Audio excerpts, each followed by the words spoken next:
Halo, Assalamualaikum warahmatullahi wabarakatuh. Salam, salve, Om Swastiastu, Namo Buddhaya, salam kebajikan, dan salam Pancasila.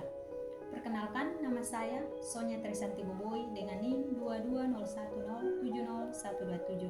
Saya mahasiswa semester 3, kelas C, Prodi Pendidikan Pancasila dan Kewarganegaraan.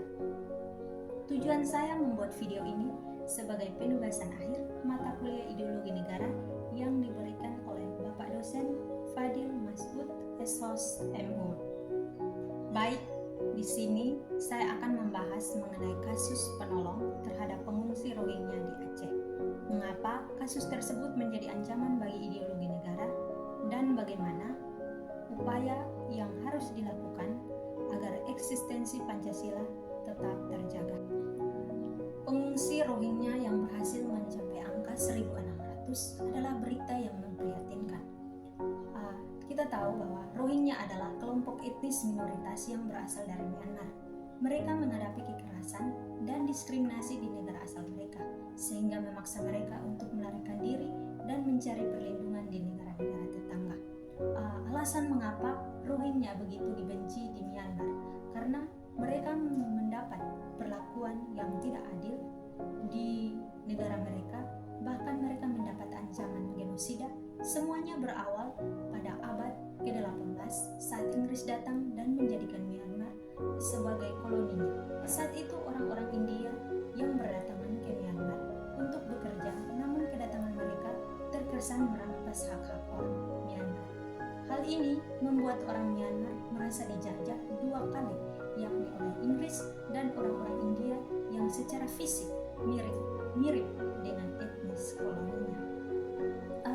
Jumlah pengungsi Rohingya yang mencapai 1.600 menunjukkan tingginya tingkat kebrutalan dan penyiksaan yang mereka hadapi di Myanmar. Beberapa pengungsi Rohingya melakukan perjalanan yang berbahaya melalui laut dan melalui perbatasan guna mencari perlindungan di negara-negara seperti Bangladesh, Malaysia, atau Indonesia. Banyak orang Rohingya yang terus berdatangan di Aceh membuat jumlah pengungsi membeludak. Sejauh ini tingkat banyaknya pengungsi bahkan mencapai 1.698 jiwa.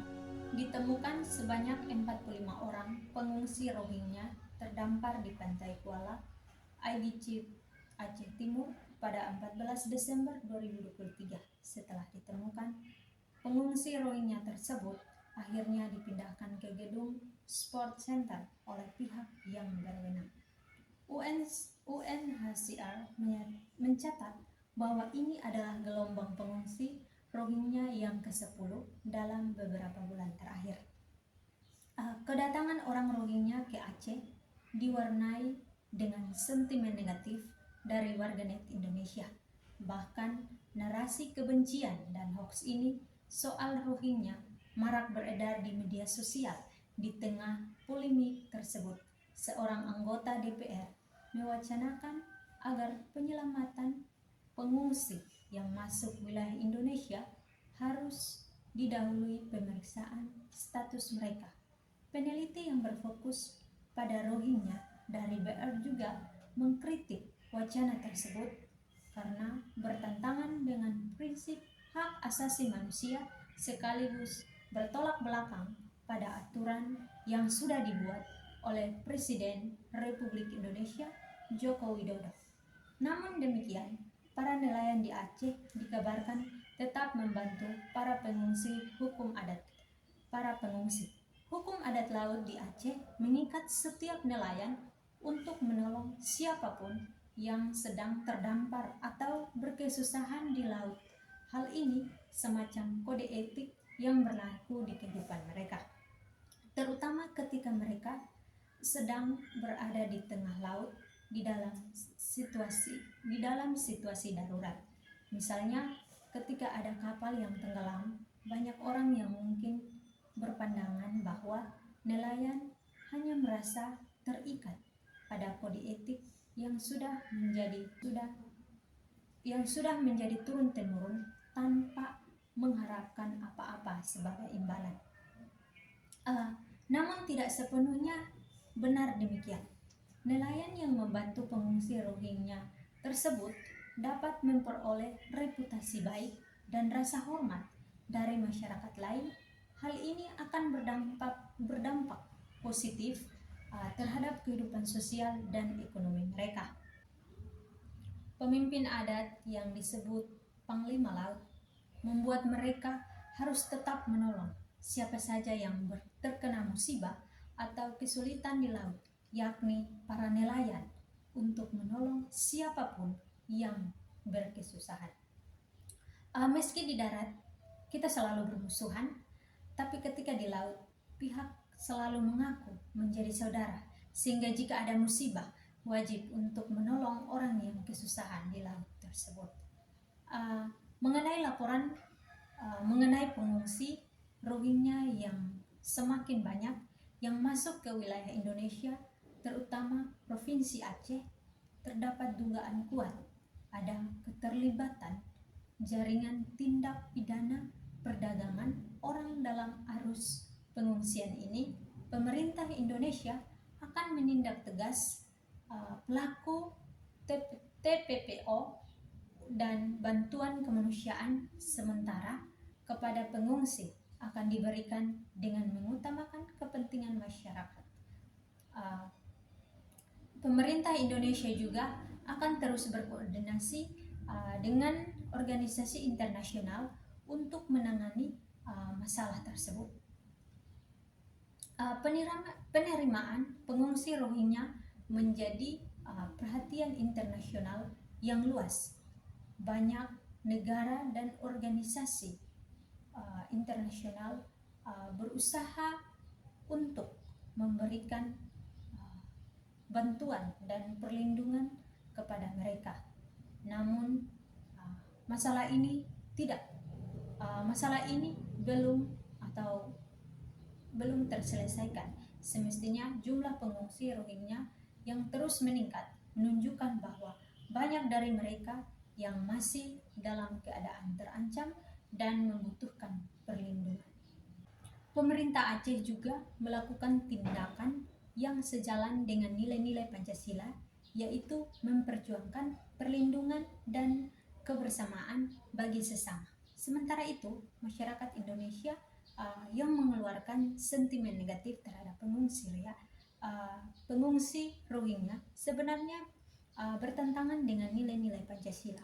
Hal ini mengingat bahwa nilai-nilai kemanusiaan, persatuan, dan persaudaraan tanpa memandang agama, suku, ras, dan budaya yang dijadikan sebagai alasan ide bangsa dengan Pancasila sebagai nelayan Aceh. Mengapa kasus tersebut menjadi ancaman bagi ideologi negara? Karena yang pertama, pengungsi Rohingya yang datang yang berasal dari negara lain memiliki agama, budaya, suku, dan tradisi yang berbeda dengan negara kita, Indonesia. Dan mereka membutuhkan tempat tinggal yang dimana kita menganut nilai perlindungan, persatuan, dan kesatuan dalam kebinekaan. Oleh karena itu, kedatangan pengungsi Rohingya ke Indonesia menjadi ancaman bagi ideologi negara. Jika Indonesia gagal menangani mereka dengan baik, maka kemungkinan besar akan muncul konflik dan perpecahan di dalam masyarakat. Terlebih lagi jika ada kelompok yang tidak mendukung kedatangan pengungsi Rohingya, maka bisa saja terjadi perpecahan serta konflik yang akan memisahkan antara minoritas dan mayoritas. Banyak organisasi kemanusiaan yang bekerja untuk memberikan bantuan kepada pengungsi Rohingya, termasuk pemenuhan kebutuhan dasar seperti makanan, tempat tinggal, dan layanan kesehatan.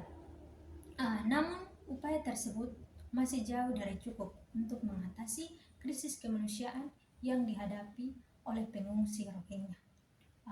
Dalam jangka panjang, upaya diplomatik dan politik harus dilakukan untuk membantu mengakhiri kekerasan dan diskriminasi terhadap Rohingya di negara Myanmar. Negara-negara di kawasan juga perlu bekerja sama untuk menyediakan perlindungan yang adil dan layanan dasar kepada pengungsi Rohingya yang mencari perlindungan di wilayah mereka. Baik, yang berikut adalah bagaimana upaya yang harus dilakukan agar eksistensi Pancasila sebagai ideologi negara tetap terjaga. Yaitu yang pertama, dengan penanganan humanitarian.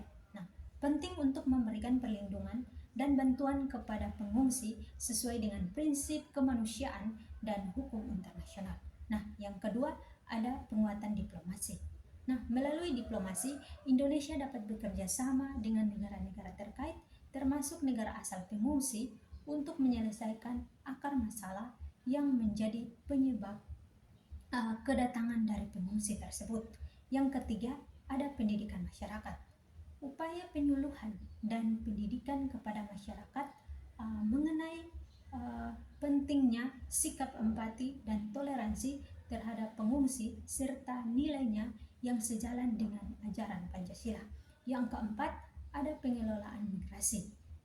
Nah, penting untuk mengelola migrasi pengungsi secara terencana dan terkendali sesuai dengan regulasi yang berlaku, termasuk dalam hal penanganan kasus dugaan penyelundupan manusia. Dengan melakukan upaya-upaya tersebut, diharapkan eksistensi Pancasila sebagai ideologi negara dapat tetap terjaga dalam menghadapi tantangan akibat gelombang kedatangan pengungsi Rohingya.